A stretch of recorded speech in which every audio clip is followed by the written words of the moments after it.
Hi ಎಲ್ರಿಗೂ ನಮಸ್ಕಾರ ಸ್ನೇಹಿತರೆ. ಬಿಗ್ ಬಾಸ್ ಆಲ್ರೆಡಿ 3 ವಾರ ಕಳೀತಾ ಬಂತು. ಈಗ ಆಲ್ರೆಡಿ ಮನೆಗೆ ಒಬ್ಬರು ಕ್ಯಾಪ್ಟನ್ ಬೇಕೇ ಬೇಕು.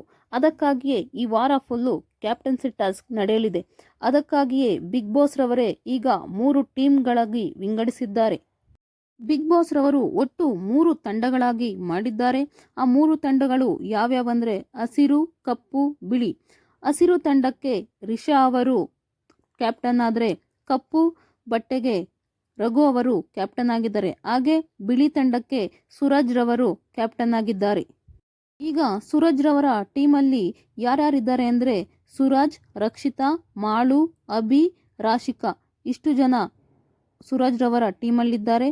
ಇನ್ನು ರಾಘು ಅವರ ಟೀಮಲ್ಲಿ ಝಾನ್ಸಿ, ಧನುಷ್, ಸ್ಪಂದನ, ಮಲ್ಲಮ್ಮ ಹಾಗೂ ಜಾನ್ವಿ ಅವರಿದ್ದಾರೆ.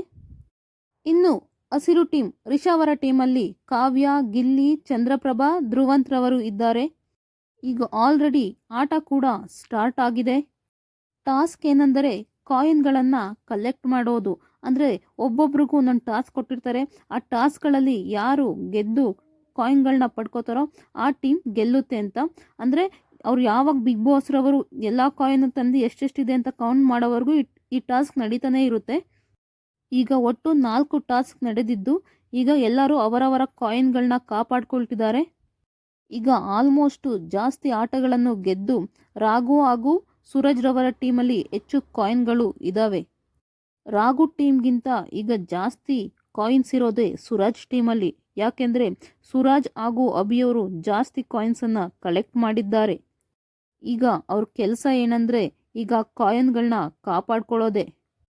ನಿಮ್ಮ ಪ್ರಕಾರ ಸೂರಜ್ ಟೀಮ್ರವರು ಕಾಯಿನ್ಗಳನ್ನ ಸೇಫ್ ಮಾಡಿ ಇಟ್ಕೊಳ್ತಾರಾ ಅಥವಾ ನಿಮಗೆ ಇನ್ನೊಂದು ವಿಷಯ ಹೇಳಬೇಕು. ಇಲ್ಲಿ ಎಲ್ಲ ಕಾಯಿನ್ಗಳು ರಕ್ಷಿತಾ ಹತ್ರ ಇದೆ. ಏಕೆಂದರೆ ಅವಳು ಕುರ್ತಾ ಹಾಕೋದ್ರಿಂದ ಅಲ್ಲಿ ಪ್ಯಾಂಟ್ ಹಾಕೊಳ್ಳೋದ್ರಿಂದ ಆ ಪ್ಯಾಂಟ್ ಒಳಗಡೆ ಎಲ್ಲ ಕಾಯಿನ್ಸನ್ನು ರಕ್ಷಿತಾಗೆ ಕೊಟ್ಟಿದ್ದಾರೆ. ರಕ್ಷಿತಾನೇ ಈಗ ಎಲ್ಲ ಕಾಯಿನ್ಸ್ಗಳನ್ನ ಇಟ್ಕೊಂಡಿದ್ದಾಳೆ. ಡ್ರೆಸ್ಸಿಂಗ್ ರೂಮ್ಗೆ ಹೋಗಿ ಒಟ್ಟು 3 ಪ್ಯಾಂಟ್ ಹಾಕ್ಕೊಂಡು ಫಸ್ಟ್ ಹಾಕೊಂಡಿದ್ದಾಳೆ. ಆ ಪ್ಯಾಂಟ್ ಒಳಗಡೆ ಎಲ್ಲ ಕಾಯಿನ್ಗಳನ್ನು ಸೇಫಾಗಿ ಇಟ್ಕೊಂಡಿದ್ದಾಳೆ.